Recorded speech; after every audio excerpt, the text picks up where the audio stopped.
తెలంగాణ జిల్లా కలెక్టర్ గారి ఆదేశాల మేరకు సమాచారం మరియు పౌర సంబంధాల అధికారి పర్యవేక్షణలోని మన యొక్క మునగాల మండలంలోని వెంకటరామపురం గ్రామ పంచాయతీకి రాగానే ఆహ్వానించి ఈ కార్యక్రమాన్ని ఏర్పాటు చేసినటువంటి సర్పంచ్ వెంకటేశ్వర్ల గారికి, అదేవిధంగా ఈ కార్యక్రమంలో భాగస్వామైన గ్రామ సెక్రటరీ గారికి,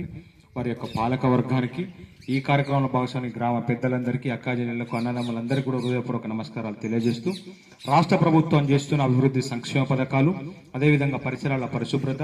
గంజాయి డ్రగ్స్ నిర్మూలన, ఇందిరా వన మహోత్సవం పైన ఈరోజు అన్ని కార్యక్రమాలలో భాగంగా ఈరోజు మన యొక్క గ్రామానికి తెలంగాణ సాంస్కృతిక సారథి పల్లెల లక్ష్మణ్ కళాబృందం రావడం జరిగింది. కాబట్టి ఇప్పుడు రాష్ట్ర ప్రభుత్వం చేసినటువంటి విషయాలు ప్రతి ఒక్కటి కూడా ప్రజలకు చేరువైన గొప్ప సంకల్పంతో మన ఊరికి రావడం జరిగింది. కాబట్టి ఇప్పుడు మీ ముందు మన రాధ ఒక పాట. హలో హలో ఆరు ఆరు ఆరు ఆరు ఓరన్న సంక్షేమ పథకాల చూడు కులమో మతమో